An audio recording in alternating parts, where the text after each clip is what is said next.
என் தாய் தமிழ் நாட்டு மக்களுக்கு வணக்கம். நடிகை விஜயலட்சுமி அக்கா அவர்கள் என்னை தொடர்பு கொண்டு பேசினாங்க. நான் பேசுனதுக்கெல்லாம் வருத்தம் தெரிவிக்கிறேம்மா.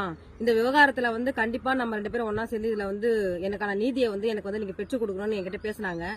பாதிக்கப்பட்ட பெண்ணுக்கு எப்பவுமே இந்த வீரலட்சுமி உறுதுணையா நிற்பேன். அந்த அடிப்படையில நடிகை விஜயலட்சுமி அவர்களுக்கு எமது தமிழர் முன்னேற்ற படையும் நானும் அவங்களுக்கு நீதி கிடைக்கிறதுக்கு உறுதுணையா நிற்போம். அவங்க பேசிட்டு இருக்கிறப்ப ஒரு அதிர்ச்சியான ஒரு செய்தி என்கிட்ட சொன்னாங்க. அதை கேட்டவுடனே எனக்கு ரொம்ப மன அழுத்தமாச்சு. சீமான் அவர்களால நடிகை விஜயலட்சுமி அவர்களுக்கு 7 முறை கருக்கலைப்பு செய்யப்பட்டதுனால அவங்களுடைய கர்ப்பப்பையை இன்னைக்கு மருத்துவர் எடுக்க சொல்லியிருக்காங்க. ஏன்னா கர்ப்பப்பையை அதிக அளவு இன்ஃபெக்ஷன் ஆகி பாதிப்பு ஏற்பட்டு இப்ப அவங்க 2 மாதத்துக்கு முன்னாடி கூட அவங்க மருத்துவமனையில் அனுமதிக்கப்பட்டு மருத்துவருடைய ஆலோசனை கேட்டிருக்காங்க. அதை என்கிட்ட சொன்னாங்க நேத்து. அது கேட்ட உடனே எனக்கு ரொம்ப அதிர்ச்சி ஆயிடுச்சு, மன அழுத்தமாவாச்சு.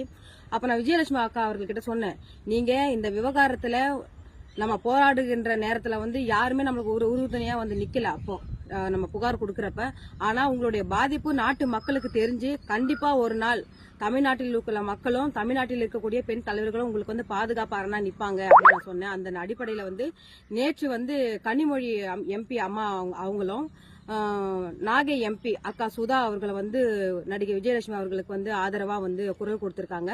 மேலும் எண்ணற்ற பெண் தலைவர்கள் எல்லாருமே இன்னைக்கு குரல் கொடுத்திருக்காங்க. நடிகை விஜயலட்சுமி அவர்களுக்கு ஆதரவா நிக்கிறவங்க யாருன்னு பாத்தீங்கன்னா, பெண்மையை போற்றவங்க, பெண்மையை மதிக்கிறவங்க, கற்பனா என்னன்னு தெரிஞ்சவங்க தான் இன்னைக்கு விஜயலட்சுமி அவர்களுக்கு ஆதரவா நிக்கிறாங்க. இது 3மே என்னன்னு தெரியாதவங்க தான் இன்னைக்கு சீமான் பின்னாடி நிக்கிறாங்க. இது நாட்டு மக்கள் இதெல்லாம் நினைச்சு நீங்க கவலைப்பட வேணாம். கண்டிப்பா நடிகை விஜயலட்சுமி அவர்களுக்கு நீதி கிடைக்கும்.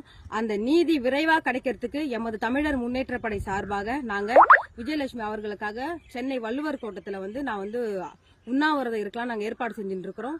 இந்த விஷயத்தை நாட்டு மக்களுக்கும் ஊடகத்துக்கும் நான் தெரிவித்துக் கொள்கிறேன்.